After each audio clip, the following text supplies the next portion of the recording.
The Life series is a Minecraft hardcore SMP started by Grian. It has run for 5 seasons, not including the one-off April Fool's special.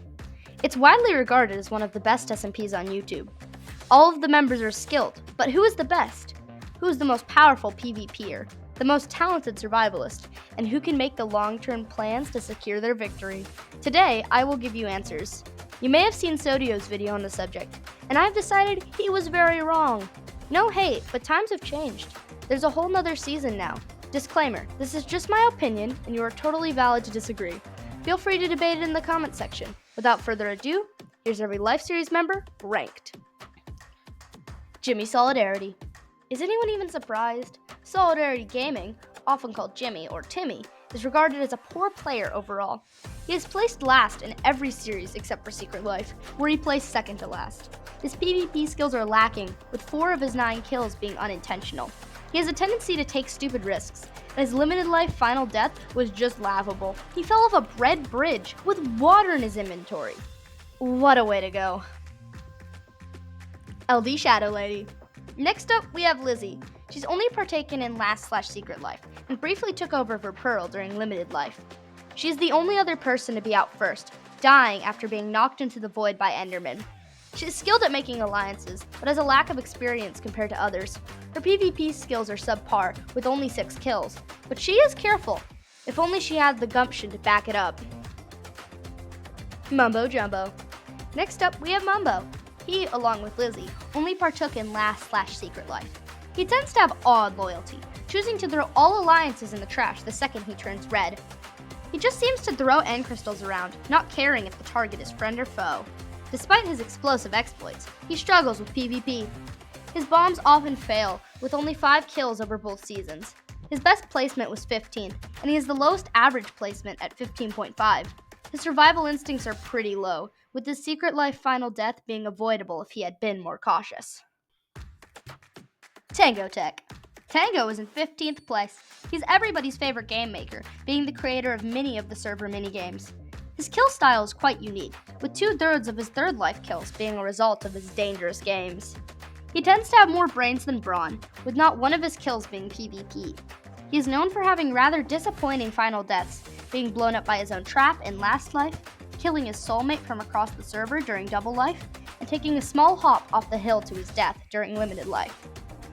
He is a talented player, but his games just can't carry him to the top. Skizzle Man. Skizzle is up next. He missed Double Life, but was present for all other seasons.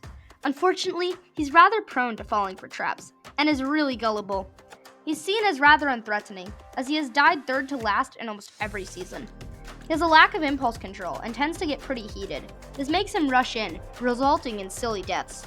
Despite this, he's a very loyal teammate who can be a good fighter when his head is clear. Big B Stats. Big B takes a spot in 13th place. He usually plays the voice of reason, being able to stay completely calm in almost any situation. He acts passively, choosing peaceful solutions over fights. He is placed rather well, but he has barely any kills. His PvP skills leave something to be desired, and he tends to be too gentle to be considered a true threat. Beidou. 12th place goes to Beidou. He sometimes struggles with surviving, with 5 natural deaths under his belt. He has a strange loyalty complex, being quick to betray any extended alliances. Despite this, he will never betray his closest allies, showing great devotion to Etho. He tends to panic under stress, and is known for his high-pitched screams. He has a rather unintimidating nature, but 11 kills is nothing to scoff at, and he shouldn't be discounted PvP-wise. Rendog. The king himself, Ren. He has only participated in the first 3 seasons, but still put on quite a show.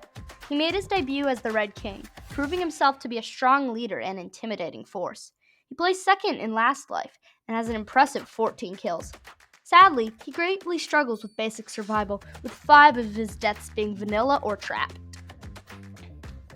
Impulse SV. Impulse is a rather average player. He's good at controlling his emotions, with strong intimidation levels. He is talented at playing all sides, easily blending into any alliance. He has made the most allies, with 10 different partnerships over all series. His PvP isn't remarkable, but he can definitely hold his own in a fight. Zombie Cleo. 9th place, we have our girl boss. Cleo is a master of the social game. She has great loyalty, while also knowing exactly when to leave an alliance. She's a good survivor, with only one trap death. Her main weakness is direct PvP, and her sword skills definitely leave something to be desired. Gemini Tay. 8th place goes to Gem. She's only played in one season, but her performance was remarkable. She came 3rd with 8 kills in total. She started the zombie apocalypse and is regarded as a rather scary player. Her PvP is good, but we haven't seen much from her yet.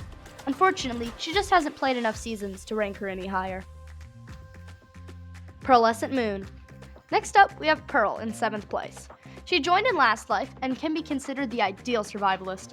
She has yet to die from an external force, with all of her deaths involving PvP in some way. She has one double life, being one of the few players who was left without her soulmate.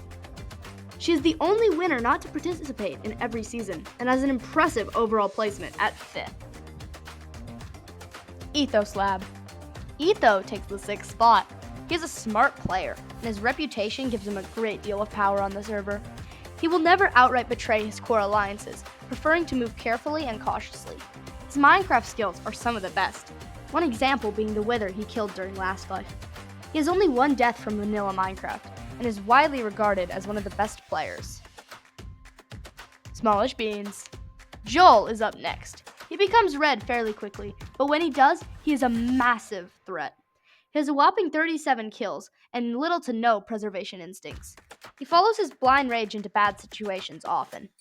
That being said, he has some of the best PvP skills on this server.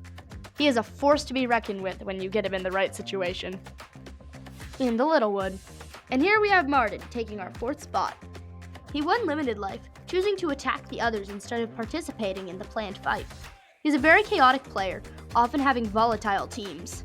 Like Ren, he focuses on the lore of the series, but does a good job at balancing it with his PvP skills. He tends to act before he thinks, accidentally killing himself after shoving his soulmate off a cliff. But he can also be tactical. He succeeded in every task during the 5th season, the only member to do so. Overall, he's an excellent player. Good times with Scar. Scar starts off the top 3. He is often regarded as a poor player, but this couldn't be further from the truth. Scar has a staggering 37 kills, tied with Grian and Joel for most total kills. He is known for his silver tongue, able to talk himself out of any situation. He plays 2nd and 3rd life, was the last Grian in double life, and won secret life.